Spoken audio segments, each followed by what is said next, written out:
Du coup, on retrouve, dans le sujet que je vous ai donné là, on retrouve le schéma cinématique paramétré cette fois de la pince de robot dont vous aviez fait le schéma cinématique. Paramétré parce qu'on a associé un repère à chaque classe d'équivalence et on a paramétré les longueurs et ou les angles nécessaires, quoi. D'accord? La première question, elle est toute simple, mais c'est la base de la base, c'est de déterminer quel est le paramètre d'entrée et le paramètre de sortie du mécanisme. Alors, le paramètre d'entrée et le paramètre de sortie, c'est quoi du coup? Ce sont les variables mathématiques qui permettent de paramétrer le mouvement d'entrée pour le paramètre d'entrée et le mouvement de sortie pour le paramètre de sortie. OK? Donc, ici, le paramètre d'entrée, c'est qui? Le paramètre d'entrée est, réellement, x01 de t. Effectivement, cette variable-là, variable du temps, elle me permet de paramétrer le mouvement de translation du piston, parce que là, s'il y a une glissière, c'est parce que c'est un vérin pneumatique. On a mis une glissière, on aurait pu mettre un pivot glissant. Ici, on a mis une glissière. J'ai un mouvement de translation dans mon vérin, là, qui fait que c'est un paramètre de position linéaire dont j'ai besoin, et c'est celui-là qui crée l'entrée du mécanisme. Paramètre d'entrée.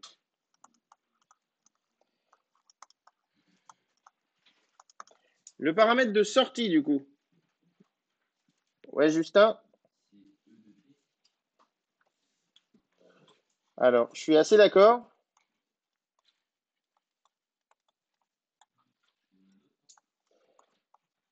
En fait, il n'y en a pas d'autre.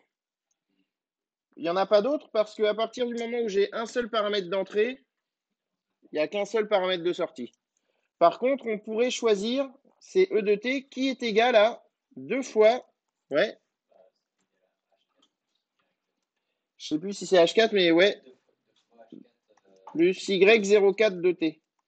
C'est-à-dire que, en fait, quand vous regardez sur le schéma cinématique, vous voyez que E de t, cette longueur-là, je vais la surligner si vous voulez, vous voyez que E de t, cette longueur-là, en réalité, tac, alors je sais pas pourquoi il écrit plus, voilà. En réalité, c'est 2 fois ça plus ça. D'accord? Pourquoi je dis ça? Parce qu'on sait que on va devoir écrire une fermeture géométrique. Enfin, on ne le sait pas encore, mais on le devine que c'est une boucle fermée parce que ça se voit même visuellement que c'est un système en chaîne fermée. On sait qu'on va devoir écrire une fermeture géométrique. Est-ce que c'est la peine d'aller jusqu'au point B4 qui se trouve ici? En toute honnêteté, pas vraiment. Parce que la partie qui fait que ça s'ouvre et ça se ferme, finalement, c'est juste contenu ici, quoi. Là, on a fait un dessin comme ça, on pourrait très bien modifier la forme de nos morts, c'est pas très grave. Ce qui compte pour comprendre la manière dont se ferme et s'ouvre la pince, c'est de comprendre la relation entre le déplacement qui est là et puis l'abaissement de ces points-là, là, les points B2, B3 et A5.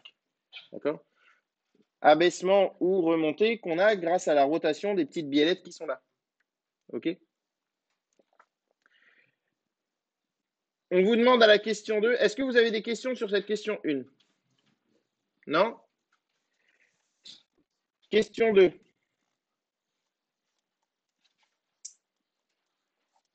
Dans la question 2, on vous demande de réaliser là où les figures planes nécessaires. Il y a combien de figures planes d'après vous? Ouais? Ouais, il n'y en a qu'une seule. Est-ce que tout le monde en est à peu près convaincu? Middle? En fait, il y a combien de pièces qui tournent sur notre système? Enfin, quand je dis de pièces, c'est de classe d'équivalence cinématique, si on voulait parler de manière rigoureuse. En réalité, il y en a 3 pour chaque côté. Il y a le petit galet qui est là, et puis les 2 biellettes qui sont là. OK? Ça, le petit galet et les 2 biellettes, on les retrouve de chaque côté. Donc, Si on veut être précis, il y a 6 classes d'équivalence cinématique qui ont un mouvement de rotation par rapport au bâti. Maintenant, est-ce que le mouvement des galets, il nous intéresse fondamentalement? Non. Le galet, c'est une pièce de guidage. Il est là pour remplacer le frottement par du roulement. C'est-à-dire que plutôt que d'avoir une pièce, on aurait pu mettre ici juste une ponctuelle directement de cette pièce-là en ponctuelle avec le bâti. On aurait pu mettre juste une ponctuelle, mais qu'est-ce qui serait passé quand la pince s'ouvre et se ferme? On aurait eu une pièce qui vient frotter comme ça dans la rainure. Ici, on a supprimé ce phénomène-là. À la place d'avoir une pièce qui vient frotter dans la rainure, on a un galet qui vient rouler dans la rainure. L'avantage, c'est quoi? C'est que ça consomme moins d'énergie, ça s'use moins, ça risque moins de se bloquer, etc. Donc, le petit galet, il est juste là pour faire un guidage, mais son mouvement, finalement, il ne nous intéresse pas forcément de ouf, quoi. Donc lui, on ne va pas faire la figure plane. D'ailleurs, c'est même pas paramétré, pardon, ça ne nous intéresse pas. Maintenant, les deux biellettes, là, c'est deux classes d'équivalence différentes. Par contre, on sait que, si on comprend le fonctionnement de la pince, on sait que c'est un parallélogramme déformable, en fait, ici. Donc, je ne vais pas m'amuser à faire deux figures planes, alors que l'angle pris par la biellette 1, enfin la biellette 2, c'est forcément le même angle que va prendre la biellette 3, entre guillemets. OK? Donc, j'ai qu'une seule figure plane à faire. J'ai une figure plane entre la base B0 ou B1, peu importe, c'est la même d'ailleurs, et la base B2. Ici, ce que je peux faire, dès que je dois faire une figure plane, j'ai envie de dire, vous faites comme vous voulez, du moment que vous faites comme moi. D'accord? C'est un bon compromis. Vous êtes libre de prendre un choix parmi un. C'est-à-dire que moi, je vous conseille de toujours commencer par faire le petit motif qui est là, le système avec les deux bases qui sont en rotation l'une par rapport à l'autre. Et maintenant, on va regarder autour de quel axe on tourne. Pour ça, je retourne voir mon dessin, là, mon schéma cinématique. Sur mon schéma cinématique, je vois que j'ai du Y0 par là, du X0 par là. Donc, celui qui vient vers nous, c'est Z0. Du coup, j'ai X0 ici et Y0 comme ça, parce que c'est une base orthonormée directe. La base que je considère comme mobile, c'est laquelle? C'est la base 2 vraisemblablement, celle liée à la pièce 2. On voit que j'ai du X2 ici, du Y2 ici. Donc je vais mettre X2, Y2. Maintenant, je vais dire que Z0, c'est égal à Z2. Pardon, pas Z1, mais Z2. Hop. Et l'angle qui est là, je vais l'appeler, ben, c'est pas moi qui choisis, je réutilise le schéma, c'est θ12. Pourquoi c'est θ12 plutôt que θ02? Parce qu'en réalité, la base 1, c'est la même que la base 0. Pourquoi? Parce que la pièce 1, elle translate seulement par rapport à la pièce 0. Quand j'ai juste une translation, je n'ai pas à proposer un nouveau système d'axes, puisque c'est les mêmes. C'est juste l'origine du repère qui bouge, ce n'est pas les axes associés à mon repère qui tournent. D'accord? Et du coup, là, si j'ai fait ça, la question étant réaliser là où les figures planes nécessaires, j'ai fini le boulot, c'est fait. Moi, l'angle, je l'ai mis ici. Vous pouvez très bien faire un rappel en le remettant ici. Je considère perso que c'est pas obligé, ça dépend de est-ce que j'en ai besoin ou pas, est-ce que ça m'aide ou pas. Si ça nuit à la lisibilité, vous le faites pas. Si ça vous aide, vous le faites. C'est comme vous voulez. Faut que ça apparaisse au moins une fois, quoi. Mais comme vous savez que là, c'est à 90 degrés, si vous avez θ12 ici, vous l'avez forcément ici aussi, quoi. Est-ce que là-dessus, il y a des questions? Ouais, Emilien.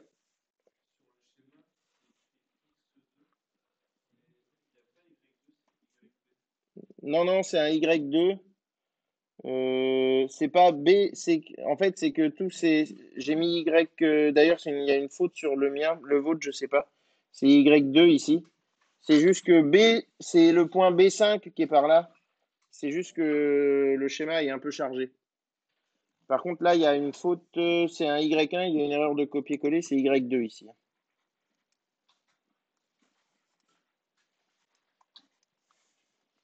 X2 il est là.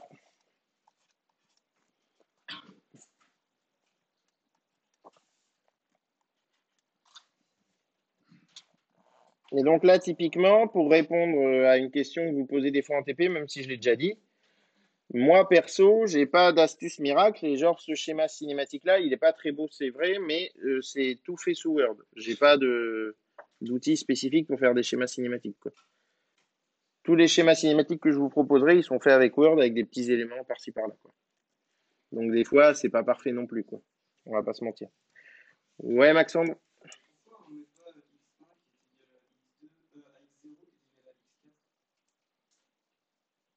Alors, le fait de dire que x1 égale x0, typiquement, je l'ai dit plus ou moins, puisque là, j'ai pas trop En fait, tu veux dire, toi, de l'écrire ici, par exemple? Oui. En fait, pourquoi j'ai pas mis ça? Parce que j'estimais qu'il n'y en avait pas besoin. La base 4, j'ai pas fait gaffe pour le moment. Et en fait, ici, j'ai écrit B1 égale B0. Donc, plutôt que d'écrire x0 égale x1 ici, y0 égale y1 ici, z0 égale z1 ici et d'en foutre partout, j'ai préféré mettre directement ces bases sont confondues. Et maintenant, on peut effectivement, on vérifie vite fait, on voit qu'on a la base 4 qui est ici, qui va être tout le temps identique à la base 0. On peut se rajouter par exemple ici, égale B4. OK? Mais des fois, plutôt que de tout mettre sur la figure plane, si c'est pour dire que c'est la même chose, bon, là, c'est un choix de rédaction, hein, mais moi, j'aime autant l'écrire à côté comme ça pour pas alourdir le truc, quoi. Ouais. B1, B0 et B4, c'est qu'en fait, c'est les systèmes d'axes. Donc, si tu veux, c'est pas marqué B1, B0, B4 sur le schéma cinématique. C'est un implicite pour dire quoi? Pour dire que B0, c'est égal à la base X0, Y0, Z0. C'est mon système d'axes, quoi. D'accord?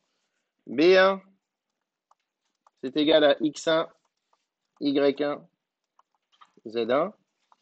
Et du coup, on se rend compte que là, on aurait pu mettre X0, Y0, Z0. C'est les mêmes, tout ça. OK? Et en général, quand on indique une base, on fait ça comme ça. Alors, à des détails près, hein. Moi, je ne dis pas que je l'ai fait parfaitement, mais c'est un espèce de B majuscule un peu à l'ancienne. Là, moi, je fais vraiment, j'insiste sur la petite boucle. Pourquoi je fais ça? C'est pas juste pour travailler ma motricité fine, hein. C'est pour bien faire la différence entre une base B et un point B. Et comme ça peut se ressembler, je sais que si je fais ça, je parle d'une base. Si je fais ça, je parle d'un point, quoi. Voilà. Chacun, du moment que c'est lisible, vous vous débrouillez. Il faut qu'on puisse identifier de quoi vous parlez, quoi. Est-ce qu'il y a d'autres questions? Nine? Ok. Du coup, on en était où? Établir l'équation de fermeture géométrique permettant de déterminer la loi d'entrée-sortie en position. Vous savez par où partir ou pas? On va faire un mixte, c'est-à-dire que je vais commencer à vous expliquer mais sans corriger à fond pour que vous puissiez refaire un peu vous-même derrière.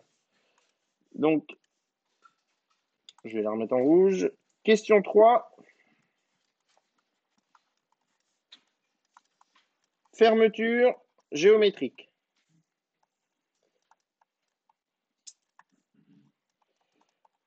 On est d'accord que on a identifié au début le paramètre d'entrée et le paramètre de sortie. D'accord? On a dit le paramètre d'entrée, c'est E de t. C'est x01 de t, pardon, et le paramètre de sortie, c'est E de t, voire y04 de t, puisqu'on sait que si on a l'un, on a l'autre. D'accord? On connaît l'équation qui lie les deux, y04 et E de t. Ça veut dire quoi? Ça veut dire que dans la fermeture géométrique qu'on va proposer, on va proposer des vecteurs position comme ça en partant d'un point et on doit revenir au point de départ. Eh ben, il faut que ces paramètres-là, ils apparaissent dans notre fermeture. OK? Vous voyez ce que je veux dire? Il faut qu'on les voit apparaître dans l'expression des vecteurs. Si on repart d'ici, alors le problème c'est que j'ai déjà mis plein de trucs sur la figure, mais on va le faire en vert par exemple. X01 de t, il existe entre O0 et O1. Donc on se dit quelque part, je vais partir assez naturellement de l'origine du repère fixe, c'est-à-dire de celui du bâti. Je pars de O0 et je vais vers O1. On est d'accord? Hop, donc alors, ça va être un peu fastidieux, mais je vais faire ça comme ça. Donc on fait ça. Je fais O0, O1. C'est un petit peu fat. Au 0, au 1, je suis arrivé là. Je sais du coup que je vais vouloir revenir à ce point-là. Maintenant, Y04 de t, il apparaît entre quoi? Il apparaît entre cet axe-là et puis ici la ligne qui porte A5, B2, B3. On est d'accord? Donc en gros, soit vous vous dites directement c'est comme ça, mais du coup, il va falloir exprimer le vecteur, soit vous voyez que pour arriver à ce point-là, vous pouvez faire par exemple ça plus ça. Tes souhaits. On est d'accord? Bon, je suis arrivé là. Est-ce que j'ai besoin d'aller plus loin dans ma fermeture? En toute honnêteté, pas trop, hein, parce que ça va juste me rajouter des trucs suivant l'axe X0, voire Y0, mais je vais devoir rebrousser chemin pour retourner à mon point de départ. Donc là, j'ai déjà fait apparaître X01 de t, un des paramètres dont j'ai besoin. Je sais que ici, je fais apparaître Y04 de t d'une manière ou d'une autre, puisque je suis arrivé à la hauteur, entre guillemets, Y04 de t. Donc maintenant, peut-être que le mieux, c'est tout simplement de se dire, bah, je retourne à mon point de départ. J'ai un point A5 intermédiaire, ça va peut-être me faciliter la vie dans l'expression. Et ensuite, je vais devoir retourner de A5 à O0, quoi. OK? Je sais que si je fais la somme de tous ces petits bouts de vecteurs, j'aurai vecteur nul. OK? Et je sais que du coup, je vais faire apparaître forcément X01 de t à un moment et je vais me débrouiller pour faire apparaître Y04 de t aussi à un moment. Et en faisant ça, je vais trouver comment les relier alors que pour le moment, ils sont orthogonaux. C'est de... Enfin, vous voyez ce que je veux dire. Y04 de t, c'est suivant Y0. X01 de t, c'est suivant X0. Donc là, pour le moment, le lien, il ne se fait pas instantanément. Ce ne sera pas dur de le faire, mais voilà. Vous avez compris le concept? C'est pas bien compliqué, hein. Je vous laisse du coup partir sur les expressions et les projections nécessaires pour essayer de faire par vous-même. C'est parti. Ouais. Ouais. Ouais, faut pas qu'il apparaisse, effectivement.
Ouais.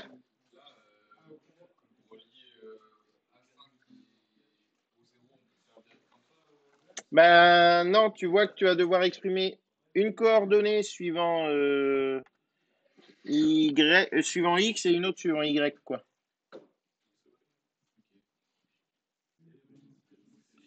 Regarde bien, tu vois, t'as des paramètres qui sont donnés des fois à des endroits un peu relous, mais tu as ce paramètre-là, et puis tu as ce paramètre ici, là.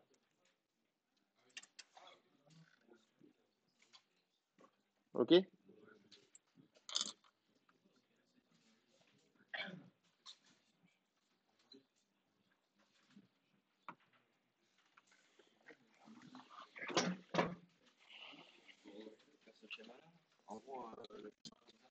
Faut pas le... Comment ça? Il faut l'exprimer. D'accord? Faut exprimer chacun de ces vecteurs-là.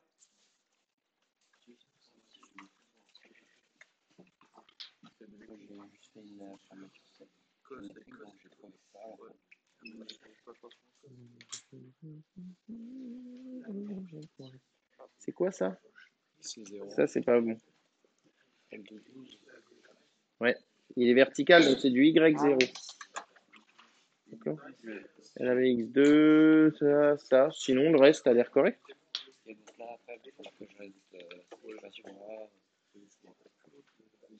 Bah après, tu travailles dessus, tu sais, pour faire apparaître, disparaître ce qui t'intéresse. C'est O4, ouais. Mais le schéma est chargé, du coup, c'est pas hyper lisible, mais ouais. Bah, c'est le point de contact de ce côté-là. Toi, tu veux au final pour le moment, vu comment c'est écrit, tu veux du Y04, du X01 et plus de θ. Si tu as Y04, après, bah, tu auras E de T. Mhm.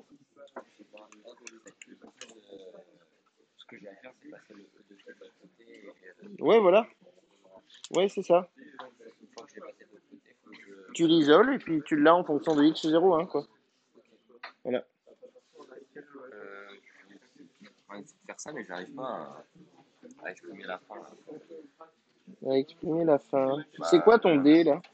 Je sais pas, on avait mis un D ici pour que. Ah ouais, parce qu'il s'appelait D, mais ici, il s'appelle X01. Ok? Mais ici, après la fin, j'arrive pas à passer de ici à ici. En fait, regarde, pour descendre, tu sais que tu descends de ça, et pour reculer, entre guillemets, tu sais que tu recules de ça.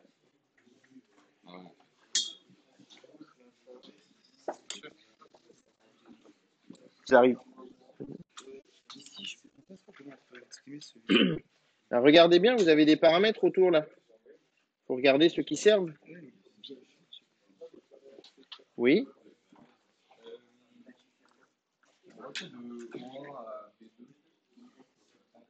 Bah, t'as vu, moi, O1B2, je l'exprime comme O1A2 et A2B2. Ouais, c'est deux vecteurs. D'ailleurs, j'ai mis deux flèches. Hein. Ouais.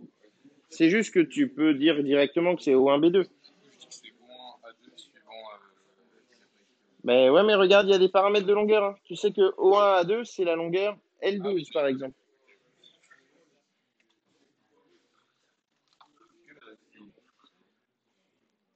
J'ai mis des parenthèses et tout. Mais... Waouh, t'as mis des parenthèses. Moi, j'ai fini, moi. Non, mais... Ouais, ça a l'air pas mal. Ouais, ça a l'air pas mal, ça. Oui, c'est bon. C'est juste que ça, c'est égal vecteur nul. Comme c'est une équation, pardon. Salut. Ouais, ça va? Non, mais je verrai cet après-midi avec toi. Ouais. Parce que là, on est en loi d'entrée-sortie, donc en APR, je continuerai. Ou je ferai du TP, je vais voir. Ouais. Ouais, à toutes. Ouais, toi aussi? Ok. Du coup, là, notre fermeture géométrique. Alors, moi, je vais profiter du système que j'ai. Je vais aller l'écrire directement à côté, puis je le redescendrai après. O0, O1. Ce qu'on veut écrire, nous, c'est que O0, O1 plus O1, A2. Moi, je vous conseille de toujours partir en écrivant la fermeture géométrique avec l'expression des vecteurs que vous allez utiliser par la suite, quoi. Vous précipitez pas, en gros, quoi.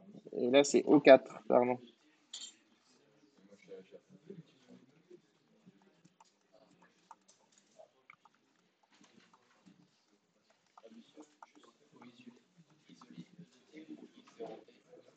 Peu importe.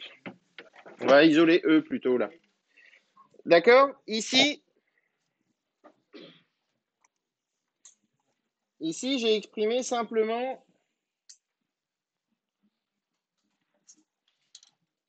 la fermeture géométrique que je souhaite utiliser. Donc ça, je la remets en dessous de ma question là. Maintenant, il me reste quoi à faire? Exprimer chacun des vecteurs. Personnellement, je trouve que vous faites comme vous voulez, mais quand on commence ce genre de choses-là, c'est pas forcément aberrant et honteux de prendre le temps d'exprimer chacun des vecteurs en dehors de mon égalité, histoire de savoir ce que je dois pour fabriquer des petits modules de résolution en gros, et puis je vais assembler mes petits modules en une équation, mais ça me permet de corriger le tir si je me trompe, quoi. Plutôt que d'avoir tout fait dans une seule truc, et puis tout d'un coup, quand je dois corriger, je suis perdu, je sais plus ce que je dois changer, quoi. Moi, j'aime bien l'aspect modulaire pour pouvoir corriger par élément, quoi. C'est vous qui voyez. Au 0, au 1, on sait que ça vaut quoi? X01 de t, suivant x0. Ici, on a toujours des vecteurs, donc il faut toujours qu'en face, ce soit des vecteurs. Donc, j'ai forcément au moins un vecteur unitaire dans l'expression, quoi. O1, A2, pardon. C'est égal à quoi? L12 suivant Y0.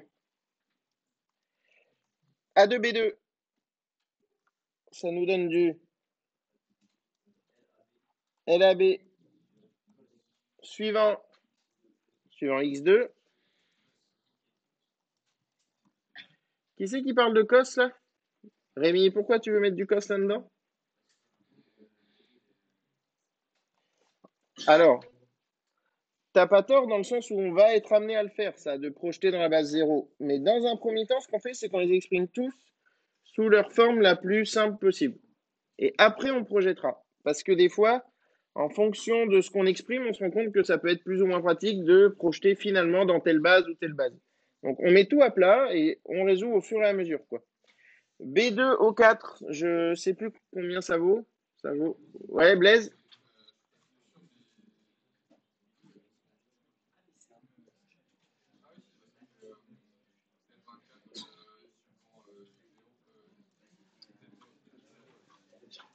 L24 suivant X0.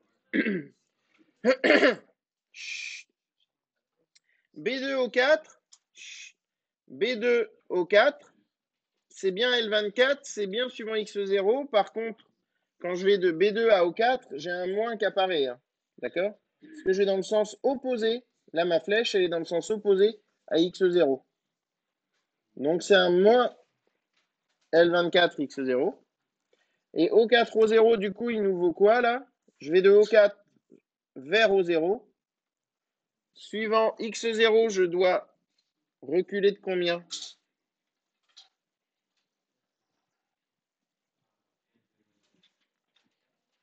L04. Donc, j'ai du moins LO4 suivant X0.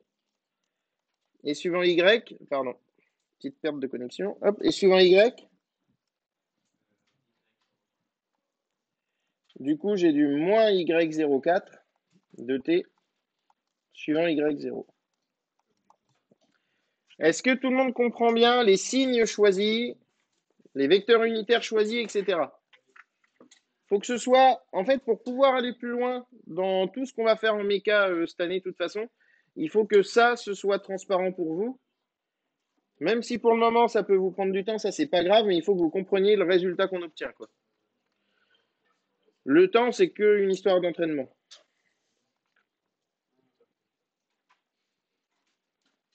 C'est bon?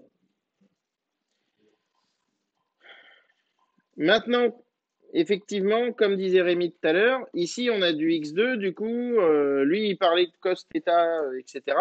En fait, ce qu'il y a, c'est que c'est le seul vecteur unitaire qui n'est pas dans la base B0. Donc, on va le projeter dans la base B0 pour avoir une équation vectorielle à projeter suivant deux axes, x0 et y0. Enfin, suivant deux directions. Ouais.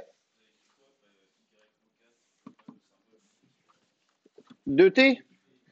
J'ai mis un 2t entre parenthèses pour le... Ouais. Pour le moment, je mets 2t, mais bientôt on les fera disparaître, nos 2t, on considérera ça comme implicite.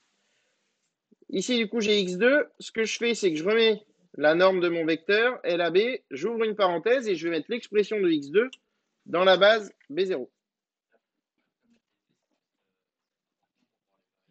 Ouais, sauf que ça alourdit quand il y a plein de trucs variables. Là, par exemple, on va mettre du θ 2. Je vais pas mettre θ 2 de t, alors que pourtant, il est fonction du temps. Donc, au bout d'un moment, on allège les notations parce qu'on sait implicitement que c'est fonction du temps ou pas. Là, pour le moment, j'ai mis le t devant tout ce qui est variable en fonction du temps. Enfin, derrière tout ce qui est variable en fonction du temps. OK. O4 au 0. J'ai une question sur O4 au 0. C'est donc ce vecteur-là. Là, tac, tac. Celui-là, là. OK. O4 au 0. Je regarde un petit peu. Je dois partir de ce point-là, je dois arriver à celui-là. Je regarde un peu sur mon schéma cinématique. Est-ce que j'ai des paramètres? Ce que je repère, c'est que j'ai ici y04 de t. On sait que c'est la distance projetée sur y0 de ce point-là à ce point-là. Et L04, il est là, c'est cette longueur-là. Donc finalement, ce vecteur-là, je le projette en ça, c'est-à-dire moins L04 suivant x0, plus ça, c'est-à-dire moins, là je vais peut-être mettre le bout de la flèche en noir, tac. Donc moins L04 suivant x0, moins y04 de t suivant y0. OK? En fait, je cherche sur le schéma cinématique, est-ce que j'ai des infos me permettant d'avoir telle ou telle coordonnée, quoi. Et du coup, j'ai bien ce qu'il me faut. Alors attendez, hop, je sais pas si. Ah oui, c'est parce que. Il est en train de faire ça. X2. On en était là, on en était à vouloir projeter X2 dans la base B0. Encore une fois, ce n'est qu'un conseil, mais moi, ce que je vous préconise pour le moment, c'est de faire ça à côté. En fait, je me dis, pour le moment, si vous n'êtes pas à l'aise, si vous êtes à l'aise déjà, tant mieux, vous filez. Si vous n'êtes pas à l'aise trop, vous décomposez les difficultés en plein de petites choses pour faire les problèmes les uns après les autres, quoi. Plutôt que de faire des trucs hyper brouillons qui empêchent de donner des points tout court, etc., quoi. X2, je viens voir ici. X2 dans la base B0, il va me donner quoi?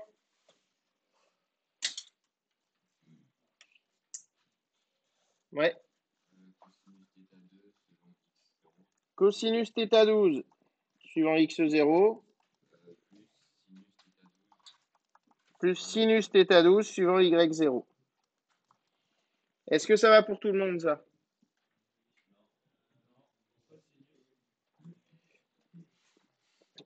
On veut exprimer le vecteur x2, c'est-à-dire sur ma figure plane, celui qui va de là à là, dans la base B0, c'est-à-dire en empruntant uniquement des vecteurs unitaires de la base B0, donc x0, y0 ici.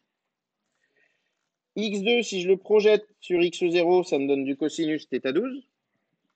Mais si je le projette sur y0, bah, cette projection-là, c'est bien du sinus de l'angle qui est ici. D'accord? Parce qu'il faut bien comprendre que quand on fait notre figure plane, on pourrait imaginer. Alors là, comme j'ai pas fait une figure plane parfaite, ça va mal coller, je pense, mais on pourrait très bien imaginer, voilà, que c'est fait, hop, c'est des vecteurs unitaires, tout ça. Pardon. Donc on peut imaginer que c'est en gros fait autour d'un cercle unitaire, tout ça, d'accord? Donc là, quand vous projetez l'angle qui est là, là c'est du sinus, quoi. OK? Et là, c'est du cos. Et votre base, quand elle tourne, bah, elle tourne comme ça.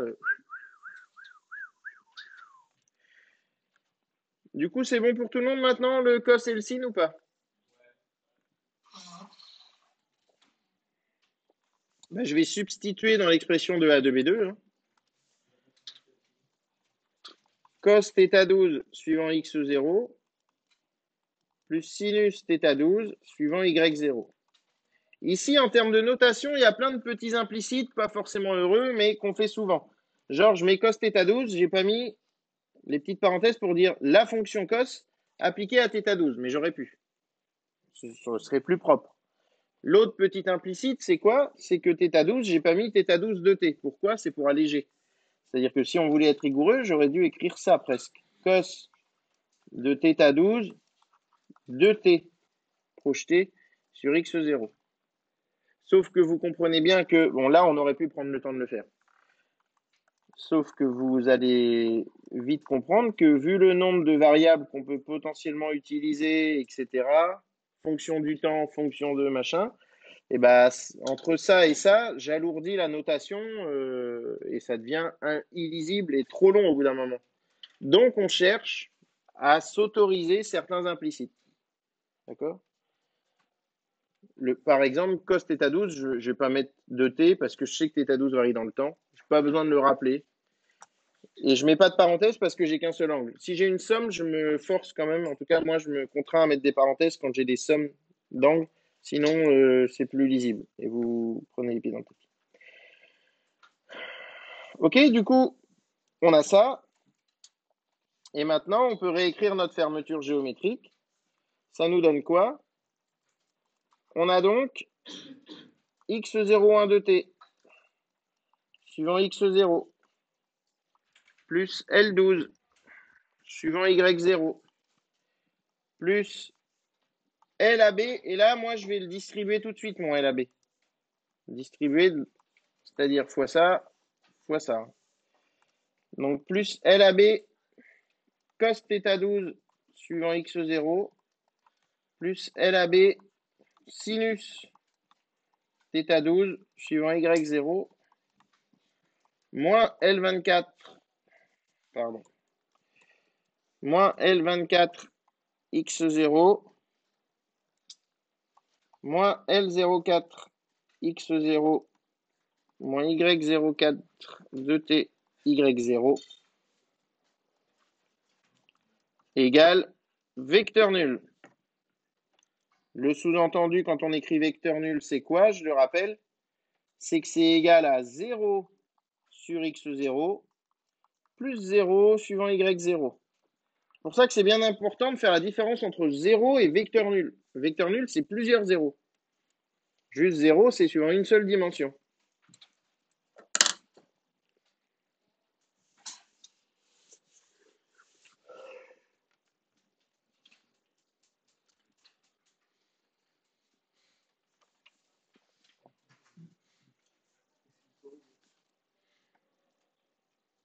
Voilà. Je décompose. En vrai, on pourrait le faire beaucoup plus vite, hein, mais je décompose pour essayer de faire en sorte que tout le monde chope les petites infos qui peuvent lui manquer, quoi. Et maintenant, à votre avis, on va faire quoi d'après ce qu'on avait fait déjà l'autre jour un petit peu? Ouais. Ouais, on va projeter pour obtenir, au lieu d'avoir une équation vectorielle, en fait, c'est la même chose, mais c'est pour donner de la lisibilité. On passe d'une équation vectorielle à deux équations scalaires projetées, donc un système de deux équations scalaires. Ça nous donne, projeté sur x0, on a quoi? On a x01 de t. Et là, je mets plus de vecteur unitaire, j'ai projeté, d'accord? x01 de t plus LAB cos θ12 moins L24 moins L04 égale 0. D'accord? J'ai chopé tous les termes qui étaient en x0. Donc j'ai chopé celui-là, celui-là, celui-là sans oublier le petit moins qu'il y avait devant, parce que sinon ce serait faux. Celui-là aussi, pardon, dans la foulée. Et en face, j'ai quoi? Ben, j'ai ça. Faut pas que je l'oublie non plus. Ok? Bon, ça, suivant ça. Maintenant, eh ben, je vais projeter sur y0. Je fais le même travail avec les vecteurs qui sont suivant y0. Donc cette fois-ci, j'aurai ça. ça. Là, le petit moins, il ne faut pas que j'oublie, je l'avais mis en vert, mais ce n'était pas volontaire. Ça et ça. Ce qui me donne L12 plus LAB sinus θ. Alors, c'est θ12, pardon. Tac, tac, tac. Moins Y04 de T égale 0.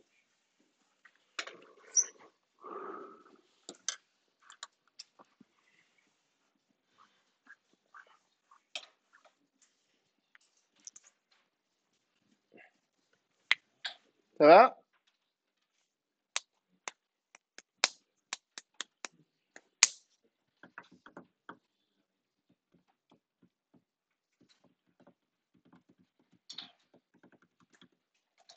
Est-ce qu'on a fini? Je crois pas, non? Et qu'est-ce qu'on va faire pour finir?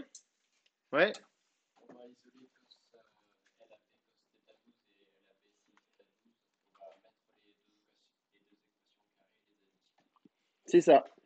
En fait, on veut faire... Là, pourquoi est-ce qu'on ne peut pas finir comme ça? C'est que pour le moment, on a 3 variables du temps dans notre système d'équations. Pardon, erreur. Qu'est-ce qui varie dans le temps dans notre système d'équations? X01 de t, il varie dans le temps. θ12, il varie dans le temps. Et Y04 de t, il varie dans le temps. Donc, si je veux faire le lien entre Y04 et X01 de t, je veux le faire, sous-entendu, sans une autre variable fonction du temps, parce que sinon, ça ne me permet pas de résoudre mon problème. Ouais, Alban? Merci, Alban. Du coup, on a ça. On veut faire disparaître un angle. Si l'angle il apparaît, c'est qu'il est issu de projection de vecteurs unitaires. D'accord? Sinon, ils n'apparaissent pas de base. S'il est issu de projection unitaire, ça veut dire qu'il est en cosinus dans une des équations et en sinus dans l'autre, de par le principe de la projection, quoi. Du coup, eh ben, on va se débrouiller pour faire une somme de ces termes au carré. On doit encore faire disparaître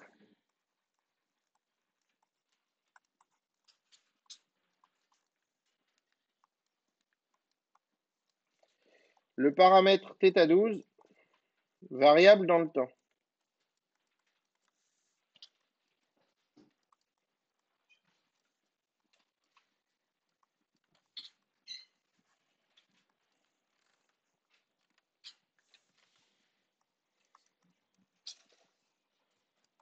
θ12 est un angle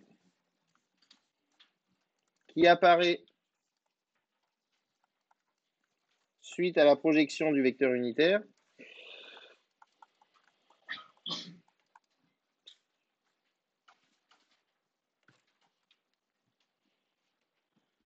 Petite perte de réseau.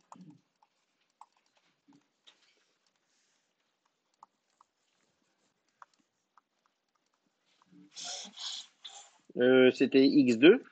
Hop.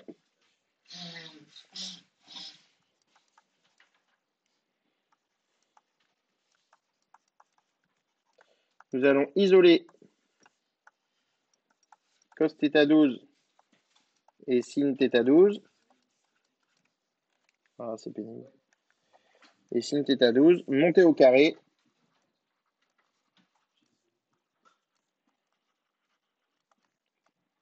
Et faire la somme. Là, j'ai un peu l'impression d'écrire une recette marmiton. Mais c'est tout le temps la même chose, en fait. On décompose comme une recette, quoi. Vous voyez, quand c'est un angle que je veux faire disparaître, l'angle, grosso modo, il est tout le temps dans la projection. Donc, j'ai du cos dans une équation, du sin dans l'autre. Je vais isoler ces termes-là, monter au carré. Du coup, comme ils sont isolés, j'ai pas de termes qui apparaissent suite à une identité remarquable. J'ai du cos carré dans l'un, du sin carré dans l'autre. Je fais la somme. Ça me fait 1. Salut, bisous. Vous pouvez communiquer, hein, ce n'est pas interdit. Je te sentais dans les starting blocks. Ok, du coup, là, si je reprends mon système d'équations, de tout à l'heure, il était équivalent à quoi? Je peux enlever le petit symbole de projection, là, mais il est égal à quoi? Bah, j'ai du x01 de t moins L24 moins L04 est égal à, alors je vais mettre le moins LAB cos θ12. Et en face, enfin, en même temps, j'ai quoi? J'ai L12 moins Y04 de T est égal à moins LAB sin θ12. On est d'accord? Je monte ça au carré. Ça me donne x01 de t moins L24 moins L04 au carré est égal à LAB carré cos carré θ12. Donc là, après, faites attention. Nous, on présente ça au tableau comme des banalités. Il y en a qui sont, pour le moment, pas conditionnés pour avoir les bons réflexes calculatoires et qui vont parfois oublier de mettre LAB au carré. Parfois, oublier de mettre le carré devant la part, enfin, de mettre la parenthèse au carré et qui vont oublier qu'il y a des identités remarquables et que c'est pas pareil que de mettre carré devant chaque terme, quoi. Des petites choses comme ça. Donc, soyez vigilants et concentrés pour le moment, puis ça deviendra des réflexes avec le temps, quoi. Ouais. Quoi? Ouais. En fait, on s'en fout qu'à moitié. Pourquoi? Dans le principe, si tu veux, on s'en fout un peu. C'est quand on va enlever le carré qu'il va falloir faire attention. Pourquoi? Parce qu'on sait que x carré égale quelque chose, ça veut dire que x, il est égal à plus ou moins racine de ce quelque chose. Et nous, il va falloir qu'on fasse attention aux signes pour que ce soit cohérent avec le schéma cinématique. Genre qu'une longueur, elle est forcément positive, quoi. Ou alors, va falloir faire gaffe à ces choses-là. Et donc, c'est quand on va enlever... Tant qu'on est avec du carré, on s'en fiche. Ça, on a le droit de l'écrire. Ça, on a le droit de l'écrire. Quand on va enlever le carré, il va falloir faire attention à la cohérence entre le résultat qu'on obtient et le schéma cinématique qu'on avait, quoi. Mais je vais l'expliquer quand on y sera. Ouais. Là, par exemple, pour le moment, j'écris tout ça sans me prendre la tête.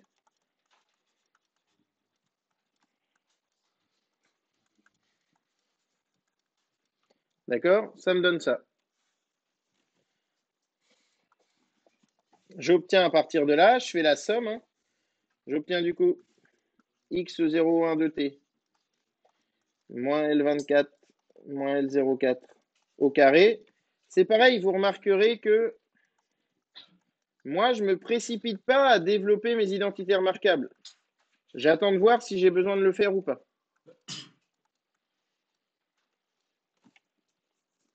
D'accord. Là, je le fais avec vous au tableau comme si je reprenais l'exo de 0 et que je ne le connaissais pas, quoi. C'est-à-dire que j'aurais pu vous projeter la correction directement. Si je fais l'effort de tout refaire comme ça, c'est pour que vous compreniez bien les étapes de réflexion, quoi.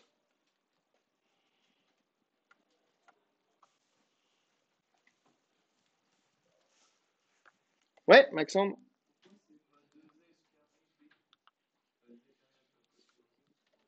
Pourquoi c'est... Parce que... Pourquoi est-ce que ce serait 2? C'est ça la vraie question. J'ai fait du coup ce terme-là plus celui-là est égal à ce terme-là plus celui-là. Ici, je pourrais écrire, je vais le mettre en gris pour comprendre que c'est l'implicite. Je pourrais écrire, ah bah en fait, c'est facteur de cos carré θ12 plus sin carré θ12. D'accord? Mais ça me fait 1, ça me fait pas 2. Tous les ans, j'ai cette question-là. Hein. C'est pas le seul. Tous les ans, vous voyez qu'il y a du LA carré, du LAB carré ici, du LAB carré ici. Comme il y en a sur deux lignes différentes, vous vous dites la somme, ça va m'en faire 2. Bah non, en fait, parce que cos carré plus sin carré, ça fait 1. Ok? Ouais. Quel moins? Ah bah parce que le moins qui est là et le moins qui est là? Ça, c'est une propriété du carré. Moins A au carré, c'est égal à A au carré. J'ai pas si je mets mon moins ici, il faut que je mette dans ma parenthèse. D'accord? Je peux le laisser afficher. Il va être dans la parenthèse du carré, donc il va disparaître puisqu'un carré, c'est toujours positif ou nul. Hein?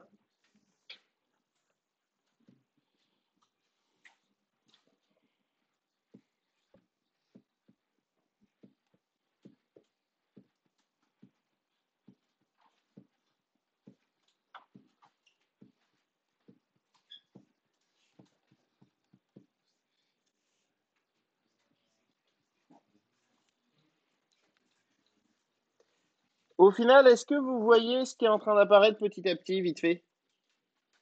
Justin, tu as une question, pardon. Ah bah vas-y.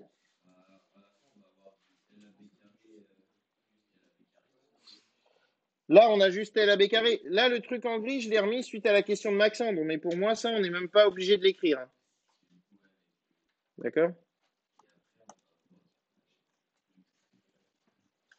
En fait, ce que je voulais dire, moi, c'est que je vais le copier-coller et je vais retourner sur le schéma cinématique, d'accord? Non, c'est pas ça que je voulais. Je le copie et je le colle à côté du schéma cinématique, là. Je retourne là, je le colle là-dessus. OK? LAB au carré, ça me fait quoi? Ça me fait cette longueur-là au carré. Hop, alors je vais... Bon, c'est pas super lisible parce que j'écris trop dessus, mais ça me fait cette longueur-là au carré. D'accord? Et on dit est égal à L12 moins Y04. L12, c'est où? C'est ça. Moins Y04, c'est ça. Donc en fait, ça me fait finalement quoi? Ça me fait finalement, il y a un au moins près. Au signe près, ça me fait cette longueur-là, quoi. Mais comme c'est au carré, on s'en rend pas compte. Mais Y04 moins L12, ça me fait ça.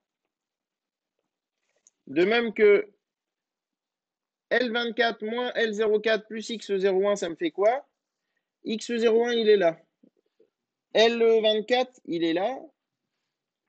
Et L04, il est là. D'accord? Ben, on pourrait se rendre compte en travaillant un petit peu sur le... Si on écrivait que c'était plutôt L24, je sais plus dans quel sens faut le prendre, mais en gros, on peut voir que c'est cette longueur-là, quoi. Alors pour ça, il faudrait faire quoi? Il faudrait voir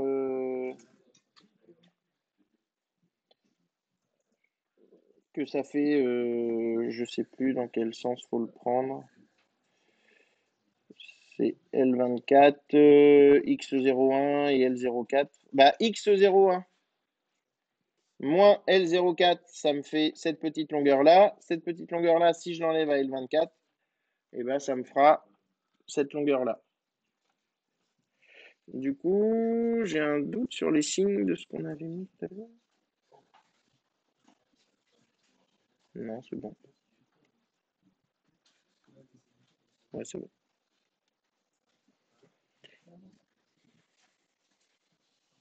Ok, et donc tout ça pour dire quoi? Tout ça pour dire qu'au final, en fait, on est en train de réécrire le théorème du Pythagore suite à nos projections, quoi. C'est juste, on est en train de faire le théorème de Pythagore dans ce triangle-là, et c'est juste que cette longueur-là, on la retrouve plus facilement dans une fermeture géométrique qu'avec juste X01, L04, L24, quoi. Mais ça revient à faire ça. On est simplement en train de réécrire le théorème du Pythagore. Et du coup, maintenant, on va chercher à isoler. Là, on pourrait pas s'arrêter là non plus, mais on n'en est pas loin. Là, la question, c'est lequel on isole. Est-ce qu'on veut Y04 fonction de X01 ou est-ce qu'on veut X01 fonction de Y04? Donc là, on va dire, on isole Y04 de T. D'accord? Là, d'ailleurs, le 2T, je l'ai fait disparaître par accident. Mais on peut le remettre, hein, 2T. Pour faire ça, on va faire quoi, du coup? On va envoyer de l'autre côté. On va pas s'amuser à développer maintenant, ce serait pas pertinent du tout. On va mettre ça au carré est égal à LAB carré moins X01 de T moins L24 moins L04 au carré. Ouais.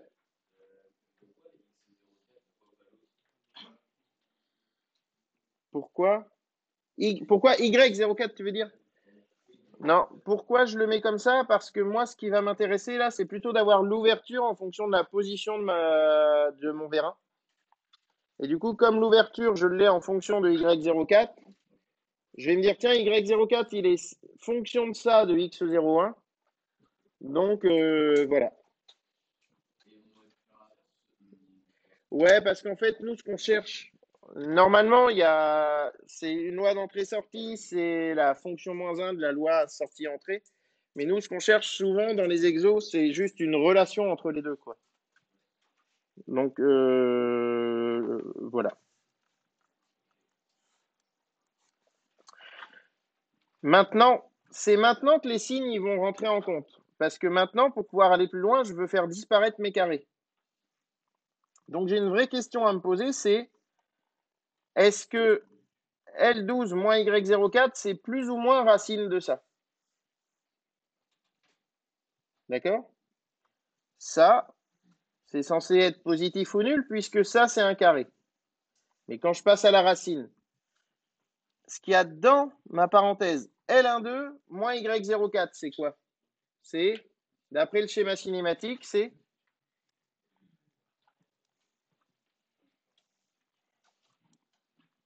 inférieur à 0 ou c'est supérieur à 0, ça? Non. C'est inférieur à 0 puisque L12, c'est une longueur plus petite que Y04 sur le schéma cinématique, d'accord? Donc ça, c'est inférieur à 0. J'ai mis en bleu pour faire comme si c'était froid, inférieur à 0. C'est bien, hein, on est content. Et du coup, ça veut dire quoi? Ça veut dire que, conséquemment, ça nous donne quoi? Puisque là, on était avec une équivalence, mais ça nous donne quoi? Ça nous donne que L12 moins Y04 de T est égal à moins racine, et c'est là-dessus que c'est important, de LAB carré. Dès que vous enlevez un carré, faites attention à ce que vous faites. Dites-vous attention par rapport à la réalité de mon modèle là. Alors la réalité avec des guillemets, hein. Mais par rapport à mon modèle, est-ce que ce qu'il y a sous ma racine, je dois prendre plus ou moins? Ici, si je retourne voir le schéma cinématique, je verrai que L12, il est toujours plus petit que Y04. Donc L12 moins Y04, c'est plus petit que 0. D'accord? Du coup, je vais prendre moins racine quand je vais enlever le carré. Puisqu'une racine carrée, ça me renvoie mathématiquement un résultat positif ou nul. Vous voyez ce que je raconte ou pas? Dommage. Oui, je vais réexpliquer, mais c'est qu'en fait, comme vous êtes en train de noter, j'ose pas vous afficher le schéma cinématique en même temps. Je peux me déplacer sur le schéma vite fait là? On revient, je remets ça après, hein. Si je regarde mon schéma cinématique, L12, il est là. Y04, il est là. On voit que dans la phase de fonctionnement normal de ma pince, L12, il est plus petit que Y04. On est d'accord? Plus petit ou égal à la limite, mais il va être plus petit tout le temps. Ça veut dire quoi? Ça veut dire que L12 moins Y04, c'est négatif. Comme moi, j'avais L12 moins Y04 au carré est égal à quelque chose, quand je vais enlever mon carré, je sais que c'est égal à plus ou moins racine de ce quelque chose. Mais L12 moins Y04 étant négatif, je vais mettre moins racine de ce que j'ai en face. Ok? Ouais. Moi, j'avais fait l'inverse, j'avais Y04 moins L12, mais du coup, c'est Et bah du coup, tu vois, c'est pour ça que je dis, il faut faire attention à la cohérence. C'est que si toi, parce que là, effectivement, comme c'est au carré, j'aurais pu inverser mes termes dans ma parenthèse, ce serait la même chose.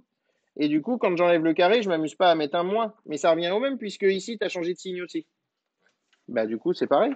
Du moment que c'est cohérent, c'est pour ça que je peux pas vous dire c'est tout le temps comme ça. C'est juste regarder la cohérence entre ce que vous écrivez mathématiquement, qui doit retranscrire ce qu'il y a sur votre modèle cinématique, quoi. D'accord? Puisqu'il faut que l'équation, ce soit juste une transposition mathématique du schéma cinématique, mais c'est le même modèle finalement. C'est juste que là, on utilise la grammaire mathématique pour travailler le truc, quoi. Et du coup, maintenant, Y04 de t, je sais que ça va être égal à quoi? Lui, je le mets là, lui, je le mets là. Ça va être égal à L12 plus racine.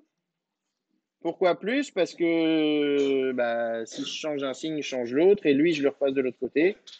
Plus racine de LAB carré moins X01 de t moins L24 moins L04 au carré.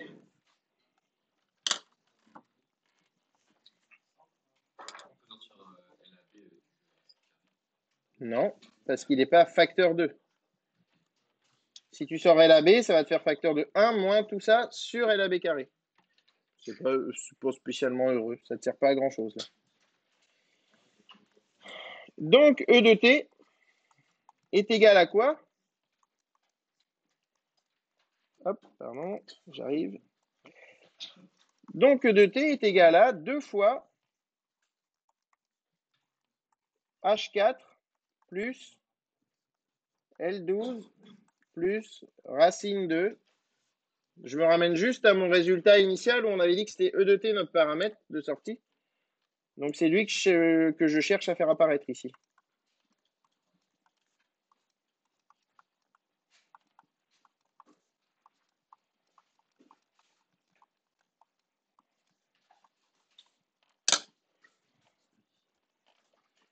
Ok?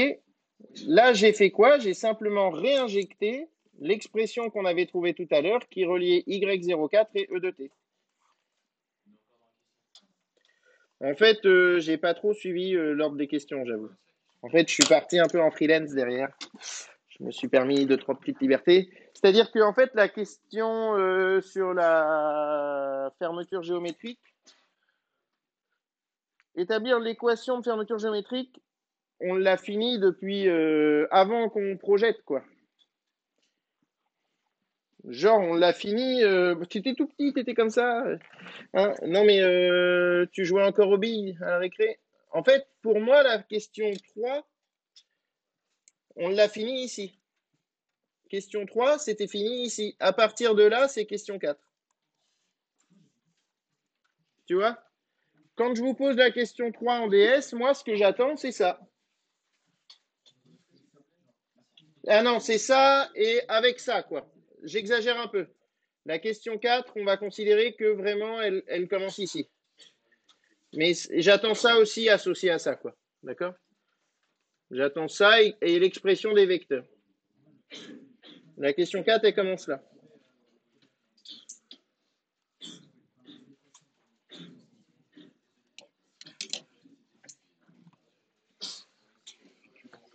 Est-ce que ça va pour tout le monde, à part ceux qui sont en train de décéder par étouffement? Ouais, oui. Emilia? Ouais. Parce que tout à l'heure, on avait dit que E de t était égal à 2 fois H4 plus Y04. Enfin, j'ai fait ça de mémoire, mais hein? Parce qu'on l'avait vu sur le schéma cinématique, en fait. Quand tu regardes le schéma cinématique, tu vois que... Chut, ouais, vous faites beaucoup trop de bruit. Tu vois que E de t, il est là, et il vaut 2 fois ça plus ça. Ok?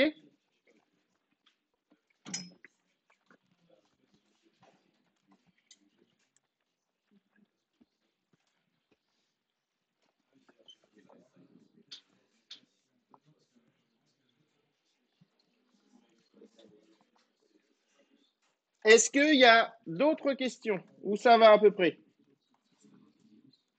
Ça va? Je vous donne le TD qui suit. Ça, c'était l'exemple de cours illustré finalement, d'accord? Celui qui nous avait servi de lancement à toute la séquence, quoi. On a fermé la boucle, c'est-à-dire que, grosso modo, d'après le dessin d'ensemble qu'on avait au début, avec les vues en couple, là, on a fait tout le circuit de faire le schéma cinématique, paramétrer, je vous l'ai filé paramétrer pour gagner du temps, et loi d'entrée-sortie établie, quoi. Oui, Alban?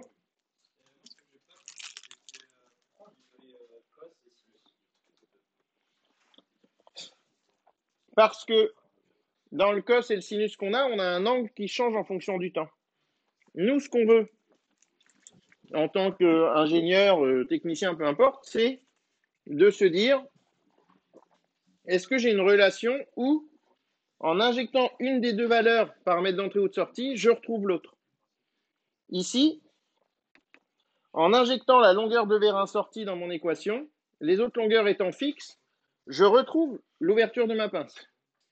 Si j'avais isolé plutôt Y04, plutôt X01, j'aurais pu dire, tiens, en injectant l'ouverture que je souhaite, je retrouve la position que je dois donner au vérin. Avant d'avoir fait disparaître θ1, 2, et ben en injectant une valeur ou l'autre, j'étais pas capable de retrouver l'autre parce que j'avais encore un angle fonction du temps que je n'avais pas déterminé. Et nous, ce qu'on veut, c'est uniquement retrouver les termes, enfin les paramètres qu'on veut injecter ou qu'on veut trouver, quoi. Ouais, c'est vraiment la fonction de ce travail-là, quoi. Donc, je vous donne l'exo suivant, pardon. Est-ce qu'il y a d'autres questions? Non, c'est bon? Je vous donne l'exo suivant. Je vais mettre pause à l'enregistrement pour repartir après.